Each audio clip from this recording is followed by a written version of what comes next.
ताबड़तोड़, बेलाग और बेखौफ। दोस्तों, लोकसभा से उनकी सदस्यता जब से खारिज हुई थी, राहुल गांधी पहली बार आए, प्रेस कॉन्फ्रेंस किए और उनका अंदाज बिल्कुल वैसा दिखाई दिया। अंदाज़े बयां ऐसा कि अब मैं मुकाबले के लिए तैयार हूं। तुमने मेरी लोकसभा की सदस्यता खारिज कर दी, मगर तुमने मुझे लड़ने का मौका दे दिया। और एक पत्रकार ने उनसे सवाल पूछा कि आप माफी क्यों नहीं मांग लेते। मैं चाहूंगा कि आप उनका जवाब सुने। सवाल और जवाब दोनों, उससे आपको पता चल जाएगा कि राहुल गांधी के दरअसल तेवर क्या थे। सुनिए। राहुल जी, बीजेपी के लोग बार बार ये बात कहते हैं कि आपने जब विदेश में जाके भाषण दिया तो उन्होंने कहा माफी मांग लेते। अभी कहा कि कोर्ट में आपसे कहा कि आप माफी मांग लेते। तो जब ये लोग कहते हैं राहुल गांधी माफी मांग लेते, तो राहुल गांधी क्या सोचते हैं? राहुल गांधी सोचता है मेरा नाम सावरकर नहीं है, मेरा नाम गांधी है। गांधी किसी से माफी नहीं मांगता। और मैंने कहा, पार्लियामेंट हाउस में कहा कि भैया मुझे बोलने दीजिए ना, एक बार तो बोलने दीजिए। 2 बार चिट्ठी लिखी, तीसरी बार मैं पर्सनली स्पीकर से आके कहता हूं, स्पीकर सर प्लीज, आप डेमोक्रेसी के लोकतंत्र के आप प्रोटेक्टर हैं, मुझे बोलने दीजिए। मुझ पर आके कहते हैं भैया मैं तो नहीं कर सकता। आप नहीं कर सकते तो कौन कर सकता है? शायद मुझे जाके मोदी जी से पूछना पड़े, वो तो करने नहीं देंगे। तो मेरा जो पॉइंट है, इस देश में लोकतंत्र खत्म हो गया है। इस देश के लोग जो इनके दिल में है, हमारे दिल में है, बोल नहीं सकते हैं। इस देश के इंस्टीट्यूशन पर आक्रमण हो रहा है और उस आक्रमण का मैकेनिज्म क्या है? उस आक्रमण का मैकेनिज्म नरेंद्र मोदी जी और अदानी जी का रिश्ता है, वो फाउंडेशन है। मैं नरेंद्र मोदी जी पर सवाल नहीं पूछ रहा हूं, मैं अदानी जी पे सवाल पूछ रहा हूं। बीजेपी अदानी जी को क्यों प्रोटेक्ट कर रही है? आप नरेंद्र मोदी जी को प्रोटेक्ट कीजिए। मैं अदानी जी पे पूछ रहा हूं, आप अदानी जी को क्यों प्रोटेक्ट कर रहे हो? आप इसलिए अदानी जी को प्रोटेक्ट कर रहे हो क्योंकि आप ही अदानी हो। वाकई एक करारा जवाब कि मैं सावरकर नहीं हूं, इसलिए माफी नहीं मांगूंगा। दोस्तों, आज बेशक राहुल गांधी उग्र थे, पूरी तरह से फोकस थे, और उनका फोकस इस बात पर था कि गौतम अडानी के पास 20,000 करोड़ रुपए कहां से आए। और उसका जवाब भी वो बार बार दे रहे थे, क्योंकि ये वो उद्योगपति है बकौल राहुल गांधी जिसके विमानों में प्रधानमंत्री नरेंद्र मोदी सफर करते हैं। राहुल गांधी ने किस तरह से 20,000 करोड़ का मुद्दा उठाया, आइए सुनते हैं। अडानी जी की शेल कंपनीज हैं, अडानी जी की शेल कंपनीज हैं, उसमें 20,000 करोड़ रुपया किसी ने इन्वेस्ट किया। अडानी जी का पैसा नहीं है, अडानी जी का इंफ्रास्ट्रक्चर बिजनेस है, पैसा किसी और का है। सवाल यह है, ये जो 20,000 करोड़ रुपए हैं, ये किसके हैं? ये सवाल मैंने पूछा। मैंने पार्लियामेंट हाउस में प्रूफ देके, जो मीडिया रिपोर्ट से मैंने निकाला, अडानी जी और नरेंद्र मोदी जी के रिश्ते के बारे में डिटेल में बोला। रिश्ता नया नहीं है, रिश्ता पुराना है। जब नरेंद्र मोदी जी गुजरात के सीएम बने थे, तब से रिश्ता है, और उसके बहुत सारे पब्लिक प्रूफ्स हैं। हवाई जहाज में मैंने फोटो दिखाई, नरेंद्र मोदी जी बड़े कंफर्ट में बैठे हुए थे अपने दोस्त, अपने मित्र के साथ। पार्लियामेंट में मैंने दिखाई। यह सवाल मैंने पूछा। फिर मेरी स्पीच को एक्सपंज किया गया। मैंने स्पीकर को डिटेल चिट्ठी लिखी, पॉइंट बाय पॉइंट, कि मैंने कहा कि एयरपोर्ट्स अडानी जी को रूल बदल के दिए गए हैं,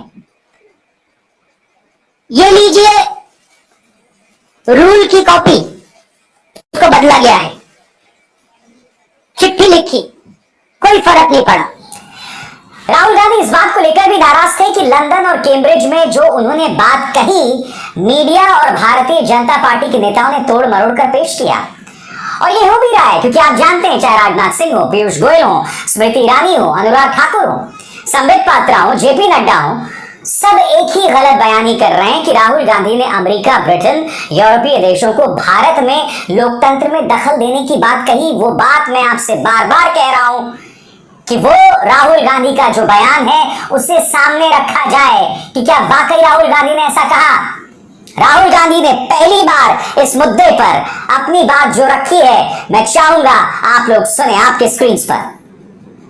फिर मेरे बारे में मंत्रियों ने पार्लियामेंट में झूठ बोला कि मैंने विदेशी ताकतों से मदद मांगी। मैंने ऐसी कोई बात नहीं की है। मैंने कहा स्पीकर से, मैंने जाके कहा स्पीकर सर, पार्लियामेंट का नियम है कि अगर किसी मेंबर पर कोई एक्यूजेशन लगाता है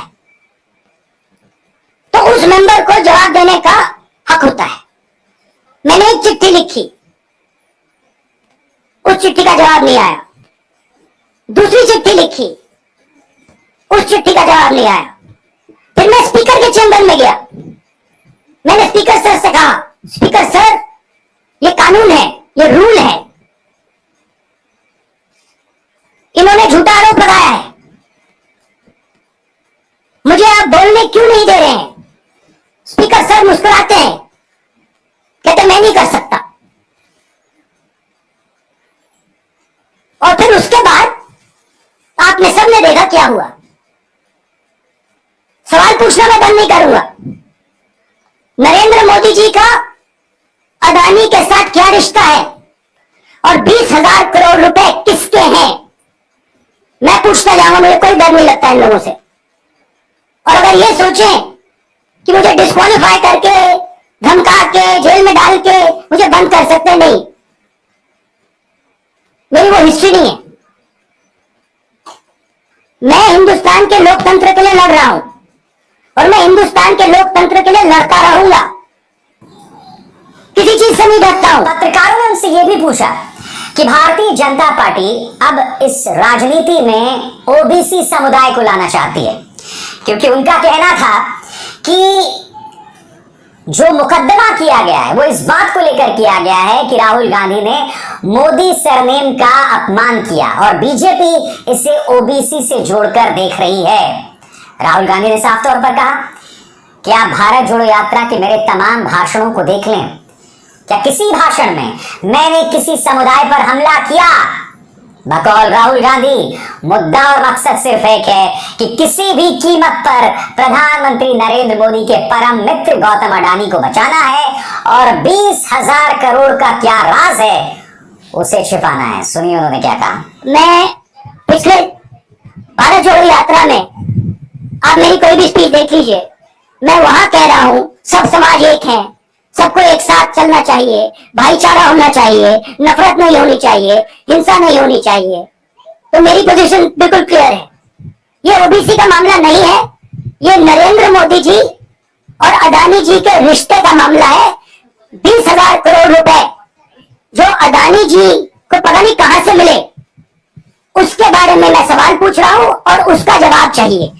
बीजेपी ध्यान को भड़काने की कोशिश करती है, कभी ओबीसी की बात करेगी, कभी विदेश की बात करेगी, कभी कुछ और बात करेगी, कभी डिस्क्वालिफिकेशन की बात करेगी, मगर सवाल यही है 20,000 करोड़ रुपए, $3 बिलियन किसका था?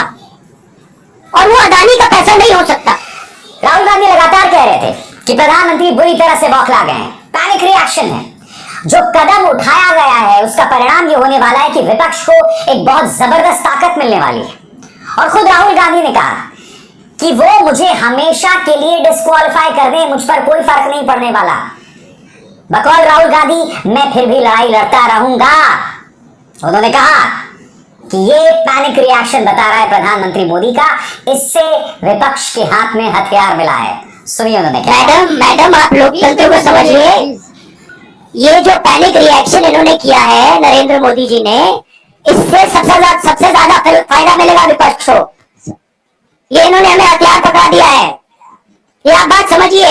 ये मोदी जी पैनिक में आ गए कि बात निकल जाएगी, ये 20,000 करोड़ रुपए किसके हैं, डर गए, घबरा गए, इन्होंने पूरा सीक्वेंस शुरू कर दिया। ये विपक्ष को सबसे बड़ा इन्होंने हथियार दिया है। राहुल जी क्यों क्योंकि जनता के माइंड में अब एक सवाल आ गया है कि जनता जानती है कि अडानी जी भ्रष्ट व्यक्ति है।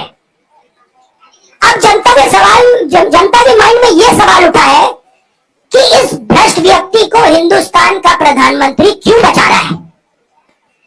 ये मतलब अब सब कुछ बीजेपी के लोग, नरेंद्र मोदी जी सब कुछ इस व्यक्ति को बचाने के लिए क्यों कर रहे हैं। दूसरा सवाल, बीजेपी के लोगों ने कहा कि अदानी पर आक्रमण देश पर आक्रमण है। मतलब इनके माइंड में देश अदानी है और अदानी देश है। वहां पर अंबानी के न्यूज चैनल के भी कुछ पत्रकार थे। उन्होंने कहा कि देखिए, आपके साथ कुछ मुख्यमंत्री बैठे हैं जो अडानी के साथ कारोबार करते हैं। तो राहुल गांधी ने कहा कि आप जांच कराइए इस पूरे मामले की। अगर अडानी के उस 20,000 करोड़ में मेरे किस मुख्यमंत्री को पैसा मिला हो या शेयर हो तो उन पर कानूनी कार्रवाई की जाए। सुनते हैं। देखिए, सिंपल सी बात है, आप डिस्ट्रैक्ट करने की कोशिश मत कीजिए। 20,000 करोड़ रुपए अदानी जी की शेल कंपनीज में कहां से आए, आप इंक्वायरी कीजिए। अगर बात निकली कि हमारे चीफ मिनिस्टर का पैसा है तो इनको जेल में डाल दीजिए। अगर बात निकली तो किसी और का पैसा है तो उसको जेल में डालिए। दोस्तों, यकीन मानिए, राहुल गांधी संसद के अंदर और राहुल गांधी सड़क पर, ये दो संभावनाएं हैं और भविष्य की राजनीति हमें इन्हीं दो संभावनाओं की निगाह से देखनी होगी। हमें इस बात की निगाह से देखना होगा कि राहुल गांधी संसद में रहेंगे तब भारतीय जनता पार्टी के लिए ज्यादा मुश्किल है, या फिर वो सड़क पर उतरेंगे तब ज्यादा मुश्किल पैदा करने वाले हैं भारतीय जनता पार्टी के लिए। राहुल गांधी ने साफ तौर पर कहा कि संसद में प्रधानमंत्री नरेंद्र मोदी नहीं चाहते कि अडानी पर कोई और सवाल पूछे जाएं। और चूंकि राहुल गांधी पूरी रिसर्च के साथ, पूरी शिद्दत के साथ, पूरे जुनून के साथ अडानी वाला मुद्दा उठा रहे हैं, इसीलिए उनकी सदस्यता को खारिज किया गया। मगर इस वक्त राजनीतिक गलियारों में भी चर्चा की जा रही है कि बतौर राजनीतिक हथियार राहुल गांधी कहां कारगर साबित होंगे। मैं एक बात स्पष्ट कर दूं दोस्तों, इस वक्त उन्हें विपक्ष का जबरदस्त साथ मिल रहा है। सब उनके साथ दिखाई दे रहे हैं और ये उनके लिए एक शॉट इन द आर्म कहा जाएगा, एक जबरदस्त ताकत कहा जाएगा। क्योंकि अखिलेश यादव खुद सामने आए, क्योंकि हमें नहीं भूलना चाहिए अखिलेश यादव ने आपसे कुछ ही दिनों पहले उनके खिलाफ बयान दिया था। अखिलेश यादव ने किस तरह से राहुल गांधी को अपना समर्थन जतलाया, आप खुद सुनिए दोस्तों। अब जिम्मेदारी कांग्रेस की बनती है कि रीजनल पार्टीज को आगे करें और उनके साथ खड़े हों, जिससे भारतीय जनता पार्टी का मुकाबला किया जा सके। मैं देख रहा हूँ कि भारतीय जनता पार्टी के सीनियर नेता से लेकर के जमीनी नेता, क्या कह रहे हैं, पिछड़ों का अपमान हो गया। अरे भाई, हमारे घर को, मुख्यमंत्री आवास को गंगाजल से धोया बीजेपी के लोगों ने, तब अपमान नहीं हुआ। अरे भाई, पिछड़ों के घर के आप गंगाजल से धोगे। और अभी मेरा एक साथी कार्यकर्ता मिला है, इसने कहीं गंगाजल छिड़क दिया तो उसमें मुकदमा लेके लाओ, क्या मुकदमा लगा, दिखाओ दिखाओ जरा। हमारे घर को अगर मुख्यमंत्री आवास को मुख्यमंत्री आवास को अगर धोए गंगाजल से तो किसी को कोई अपमान नहीं, लेकिन जब उनके ऊपर कोई ऐसी बात है तो उसमें मुकदमा लग गया। अब बताइए, ये कार्यकर्ता हमसे मिला सुबह आके, इसने कहीं गंगाजल छिड़क दिया तो गंगाजल का ये तो है कि इससे शुभ हो जाता है, पाप खत्म हो जाते हैं, गंगा में डुबकी लगा लो तो सब ठीक हो जाएगा। ये देखिए धाराएं लगी है इसके ऊपर, और धाराएं तो मैं भी नहीं पढ़ पा रहा, कौन धारा लगी है, देखिए आप, देखिए ये धाराएं लगा दी। और हमारे मुख्यमंत्री आवास को जिन्होंने धोया, जिनको गंगाजल छिड़का गया, उन पर धाराएं नहीं लगनी चाहिए वाली। तो ये बीजेपी का कहना कि उन्होंने किसी का अपमान कर दिया, क्या इसका अर्थ यह है कि आने वाले लोकसभा चुनावों में अखिलेश और राहुल गांधी एक मंच पर आएंगे? कहना मुश्किल है दोस्तों, क्योंकि अखिलेश यादव के अपने रणनीतिकारों का मानना है कि अगर हम कांग्रेस के साथ आए और कांग्रेस को अगर ऐसा मुगालता रहा कि वो हमारी बराबरी की पार्टी है तो इससे नुकसान समाजवादी पार्टी को होगा, तो वो एकदम अलग मुद्दा है। और वैसे भी उसके लिए अभी 1 साल बाकी है।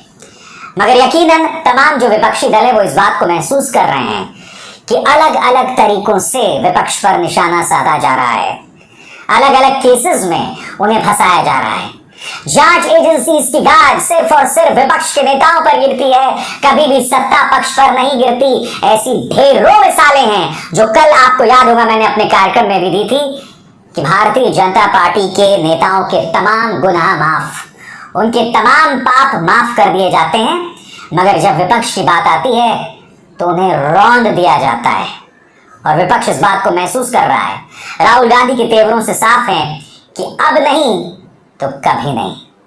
अब विशाल शर्मा को दीजिए इजाजत। नमस्कार। स्वतंत्र और आजाद पत्रकारिता का समर्थन कीजिए, सच में मेरा साथी बनिए। बहुत आसान है दोस्तों, इस ज्वाइन बटन को दबाइए और आपके सामने आएंगे ये 3 विकल्प, इनमें से एक चुनिए और सच के इस सफर में मेरा साथी बनिए।